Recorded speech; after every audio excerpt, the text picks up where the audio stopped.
Marvel stuff, breaking the Marvel's official runtime revealed. Let's see what everything always has to say about this and check this out.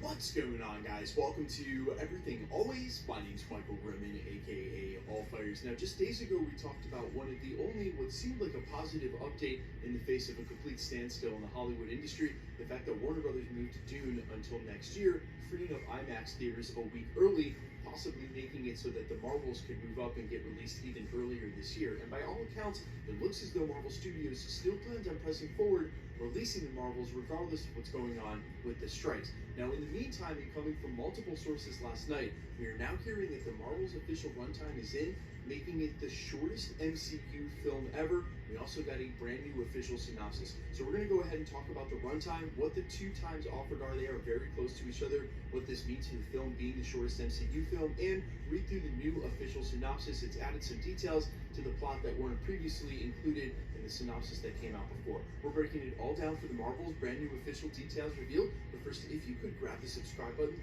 we do daily Marvel content at the channel, and that's all we do. Everything from official Easter egg breakdowns, trailers, and reviews, to the occasional industry insider report and everything in between. So if that sort of thing's for you, hit the subscribe button, leave a comment down below.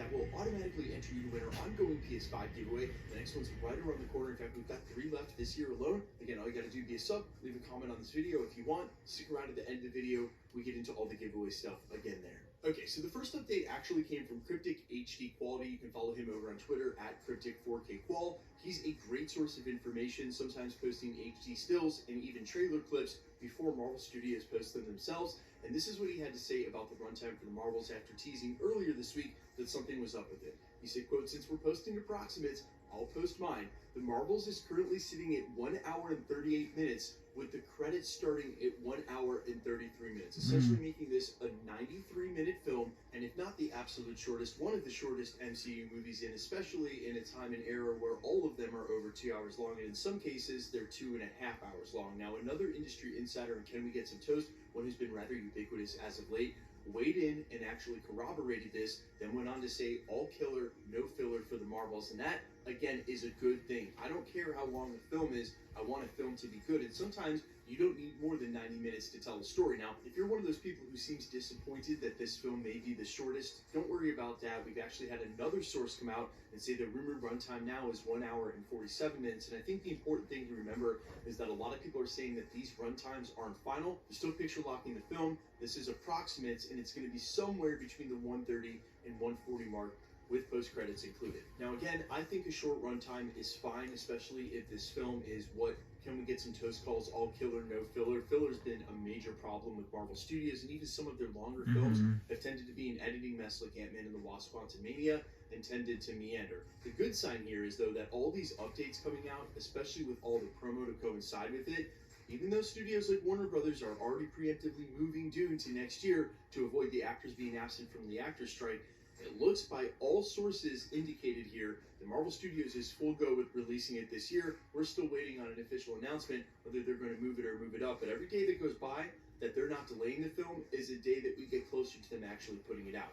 Now, as further evidence of this, we actually got the brand new and official film synopsis for the Marvels. We'd had other synopses before, but they weren't official, and this is what it finally reads. Quote, "Carol Danvers, aka Captain Marvel, has reclaimed her identity from the tyrannical Kree and taken revenge on the Supreme Intelligence. However, unintended consequences see her shouldering the burden of a destabilized universe. When her duties send her to an anomalous wormhole linked to a Kree revolutionary, her powers become entangled with 2 other superheroes to form the Marvels." Now, to me, there's actually 2 really interesting phrases in here that not only confirm what's going on with the film that we didn't previously know for sure, but actually tie them together. The first one is what's going on with their power set and being tied to the destabilized universe. Previously, we've seen all 3 of them use their powers with no, well, unintended consequences, meaning as long as they know how to use them. To be fair, Miss Marvel had a pretty rough go of it at the beginning, but since then she was able to use her powers as she learned them during the series, and it wasn't until the end of the TV show that all of a sudden they started switching places. From the way the synopsis reads, it certainly sounds like the destabilization of the universe due to the anomalous wormhole that we now know is Dar-Ben, the one that shows up right outside of the Saber base, right outside of Earth. That's what's causing their powers to interlock in the first place. And while I can't believe I didn't think of this breaking down the previous 2 trailers and reading all the leaks and rumors that have gone into this film, It makes a lot of sense why they have to team up, because until they solve that problem, the only way to make sure one of them isn't transported to where the other is if they're all in the same place and at the same time until this is resolved. Now, from some of the earlier plot leaks and rumors, which I will issue the lightest of spoiler warning for now, if you want to go into the unknown, not known, if you've made it this far, we'll totally be cool with you backing out right now. You can come back and see us after you see the film. We'll still be here. 3, 2, 1. But we've heard that destabilization of the universe might actually lead to an incursion at the end of this film. And again, when this has shown up in different rumors, it's had different details attached, either for a post-credit scene or what's going to happen with Monica Rambeau, even one of them stemming back to late last year. In the articles and interviews that have come out in the last couple of months, and officially, the director Nia DaCosta has admitted to swapping imagery with Iman Vellani, talking about incursions, how they're depicted, how they're drawn in the comics, and that'd be a really interesting subject if this film wasn't leading to one. But since this synopsis that just came out seems to be very specific about how this all ties together, I think the fact that they're interacting with each other has more to do now with the destabilization of the universe than I did before. Basically, as they're approaching an incursion, as the universe starts to wane, they all interact with light. That was proven from the trailer. That's what Monica Rambeau explains their power sets as. As the universe is starting to wane, they're now interacting with each other because they're all interacting with light. Now, ultimately, at the end of this film, I do not expect that an incursion is going to wipe out the 818. But we have heard from Kevin Feige that sometime in the future of the MCU, be it a year or two from now, eventually when the multiverse reaches the point of no repair, we think this might be around Deadpool, that there won't be able to be films and TV shows that take place outside of the consequences of that. Because we know we've got Captain America, Brave New World, the Thunderbolts, films that are rather grounded in front of us, Spider-Man 4, the Daredevil series, I don't think there's going to be a major incursion with the 818. I'm pretty sure they're going to figure out a way to stop that before the end of the film, because we won't be in Battleworld just yet.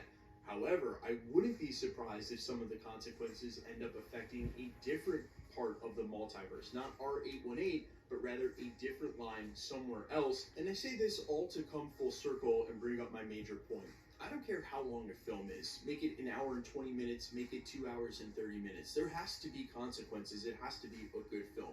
I have been so tired of films and TV shows from Marvel, especially in the last 2 years, getting to the end of it, say like WandaVision, when there could have been huge implications to push a story forward, and just sort of fixing it and wrapping it up with a bow at the end of Ant-Man and the Wasp: Quantumania. Still yet to be seen how that film truly ended, but we get rid of the big bad that we had to deal with during the film. The ants take care of them, no problem. If the Marvels is going to be short, that's not a problem either.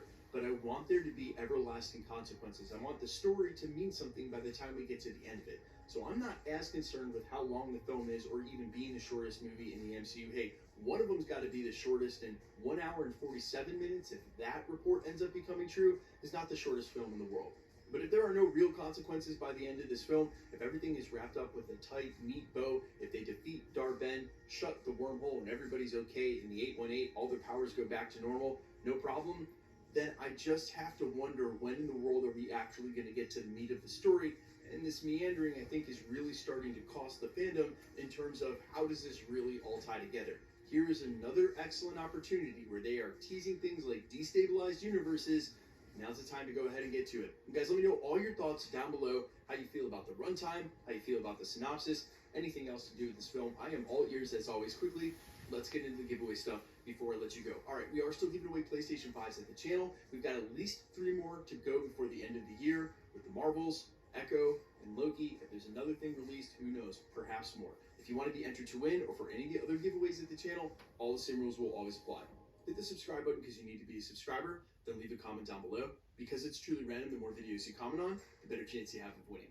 All winners will be announced at the end of videos, the same way we're doing here, live with my voice in the comments shown on screen. The best way to keep up with the content has always been to hit the notification bell with all notifications turned on. And as always, if you like today's video, I'd appreciate it if you hit the like button. My name is Michael Roman. You can find me in a couple of places, Instagram and Twitter at I'mFires. You can also find me on all platforms with original music under the name Allfires, Spotify, Amazon, Apple, iTunes, wherever you listen to original music. And while I sincerely appreciate you checking that out, thanks for checking this channel out. Stick around. We'll be posting again real soon. Subscribe, like this video. Have a great day, and please like this video. Thanks so much for watching, and have a great day, and see you guys. Bye.